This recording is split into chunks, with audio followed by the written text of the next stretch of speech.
अस्सलाम वालेकुम प्यारे व्यूअर, क्या हाल चाल है? ठीक है, मेरा नाम मलिक सफवान, मेरे यूट्यूब चैनल आप। तो गाइस अज दी व्लॉग शुरू करने जिमें कि देखते पे उस टाली पाती पई है क्योंकि धान दा हुण बिजारा बहने ते कलर च नहीं दे उत्ते ते हुण ट्राली पा दे और कलर जा गाइस ये देख सकते वे कि ट्राली पेंदे खड़े हैं ते ट्राली पा के ना वल वेने धान हुण बिजारा वहावणे धान दा ते इहो समा बिजारा वहावणे बिल्कुल ते हुण इंदे उत्ते कलर लड्डने ते बाकी जा बनी पई है ते हुण वांदे कलर सटे सूं वाल बीज सटते ते वाल हुण वाल तक अग्गा वांदे कलर दी जारी कहना कलर चेंदा होया ते हुण ट्राली पा गई गाइस ट्राली पा गई दसे ट्राली हुण पा दे ते वेंदे पे कलर कोल कलर तक पता है मैं जानवरां दे कोल पै थिया खुदाई करा वांदे हुण कलर चेने ते ये देख सकते हैं भाई मेरा हुण नाल ये भी कलर चवे सकते बाकी वाल तक दिखे ने ते बिजारे वाली जाई दिखे सूं क्योंकि हुण बिजारा वही तो गाइस ए पाए कलर यह जा कलर पे दिखा कलर चेने ते बाकी हम सवेर का मौसम चेक कर सकते हैं सवेर ना चेंदे पे हैं क्योंकि सवेर नाल अच्छी गाल है ते कलर पे थे हुण चेने ते वाल मैंने धान को सटे सूं ते जल पहुँचे सूं वाल तक दिखे सूं ते हालिए कलर धोने ते हाल वास्ते इजाजत। तो गाइस अद्धी ट्राली भरी चुकी है जैसे कि चेक कर सकते हैं बाकी हुण भरने खड़े वाल कलर चालू गाइस ये देख सकते हैं ट्राली भरी गई हुण चाह देने पे धान को तो गाइस इतना ट्राली खड़ा दी हुण मैंने घर नाश्ता करने तो बाद मैंने खिंडे ने ते धान वाली जा धान छटे ने ते उस तो बाद हुण A few minutes later. Guys इतना करा खाला हाई खाला सट्टे से तो करा गोपुली टुट्टी तो गाइस मु जादे पहुंचा जितना करा धान में हिंदे पे चेक कर सकते वे ए जादे फटा मारे से रोटी वाटर मारे से जा बनाई से टोटल ते उस तो बाद हुण ए बीच छटे दे पे ट्राली गड्डी भी आई खड़ी है इंदे कलर दी भरी हुई ते हुण सटे सु कलर ते उस तो बाद कहना करा धान जे सटे दे पे भिंडी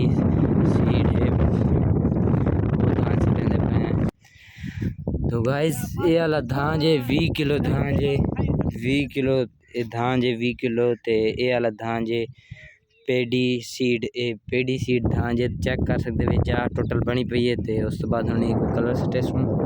ते हुण जा सेट करने ते हुण सटेंदे पे बीज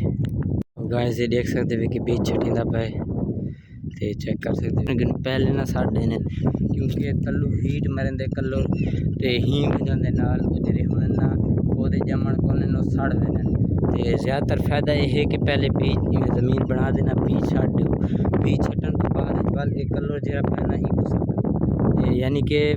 पहले बीज छटन तो बाद उतू वाल कलर सटो ई ना करो यानी कि तलू कलर सटो चा वाल उतू बीज सटो बिया कलर सटो इंदे नाल पौधा सड़ वेंदा हुंदे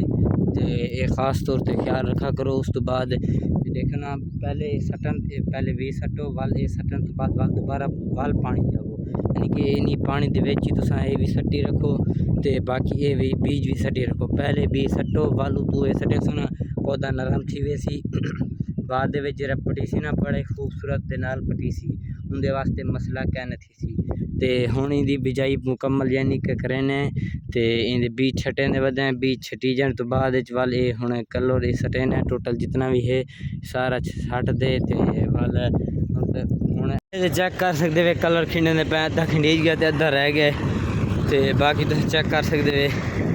कि कलर खिंडी ना पे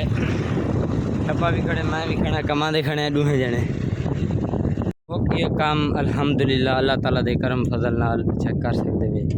धान दी उत्ते कलर सट के से टोटल बाकी ये बच्चा पे इंदे च किने ने ते रत्ते नाल था कने बला गर्मी ते कलर सटे से गाइस जिमें कि देख सकते वे कलर साड़ी तासे दे हुण पानी को लेंदे पे क्योंकि ताज़ा पानी लेंदे पे कलर पहले 20 सटे से चाह वालू तो कलर सटे से चाह ते उस तो बाद चेक कर सकते वे पानी आ गए हुण पानी लेंदे पे ते ट्राली ये खाली कर दीते से हुण वेंदे पे उथों घाह चावण ते अज दा व्लॉग करने एंड तो ओके खुदा हाफिज़ नेक्स्ट व्लॉग